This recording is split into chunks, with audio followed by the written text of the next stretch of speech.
Friend, આજે આપણે બનાવશું પાસ્તા. એની માટે મેં પાસ્તા લઈ લીધા છે. હવે આપણે આને બોઇલ કરવા મૂકી દેશું. મેં એક કઢાઈ લઈ લીધી છે, એમાં પાણી ગરમ મૂકી દીધું છે. એમાં મેં પાસ્તા એડ કરી દીધા છે. સ્વાદ પ્રમાણે મેં એમાં મીઠું નાખી દીધું છે. એક પાવડું તેલમાં એડ કર્યું છે મેં. આપણે આને 6 થી 7 મિનિટ માટે બોઇલ કરવાના રહેશે. આપણે આને ઢાંકી દેશું. હવે આ એકદમ બોઇલ થઈ ગયા છે, તો આપણે એને કાઢી લેશું. હવે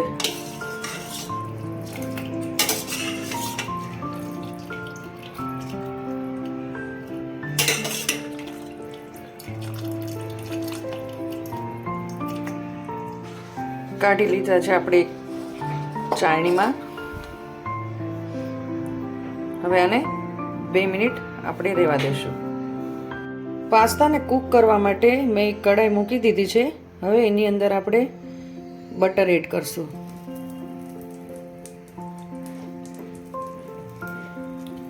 એક ચમચી ઘી,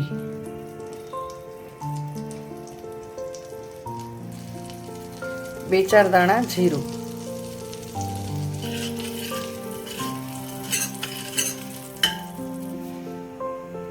હવે એડ કરશું લીલા મરચાં,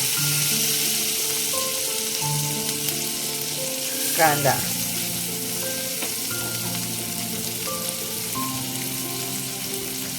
મકઈ, ગાજર, કોબીજ,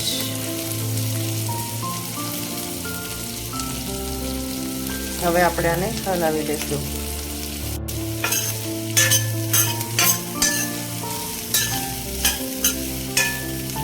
હવે એકદમ સંતળાઈ ગયું છે. હવે આપણે આમાં ટમેટા એડ કરશું. ફરીવાર એકવાર મિક્સ કરી લઈશું બધું.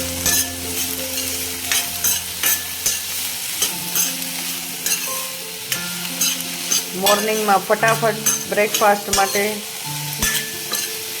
પાસ્તા એકદમ સારા છે, જલ્દી બની જાય છે. અને આજકાલ છોકરાઓને આવી બધી વસ્તુ ભાવે છે, તો એ બાને શાકભાજી પણ એ લોકોને ખાઈ શકે. મસાલા એડ કરશું.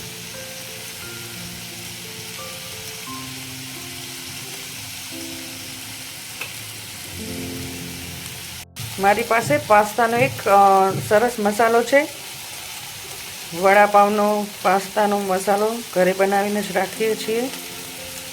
હવે આપણે આમાં પાસ્તાનો મસાલો એડ કરશું. 1 ટેબલ સ્પૂન જેટલું મેં એમાં રેડ ચીલી સોસ એડ કર્યો છે. 1/2 ટેબલ સ્પૂન જેટલું આપણે સોયા સોસ એડ કરશું ફ્લેવર માટે ચાઇનીઝની. જ્યારે મેં પાસ્તા બોઇલ કર્યા છે ત્યારે મેં એમાં મીઠું એડ કરેલું, એટલે અત્યારે હું આ મસાલા પૂરતું મીઠું એડ કરીશ સ્વાદ પ્રમાણે. કેમ કે મેં ઓલરેડી પાસ્તા જ્યારે બોઇલ કર્યા છે ત્યારે એમાં મેં મીઠું એડ કર્યું હતું. હવે આપણે બોઇલ કરેલા પાસ્તા આમાં એડ કરી દઈશું અને આપણે એને એક સારી રીતે મિક્સ કરી લઈશું. પાસ્તા રેડી છે. આપણે હવે આના ઉપર કોથમીર એડ કરશું. તો રેડી છે આપણા ગરમા ગરમ પાસ્તા.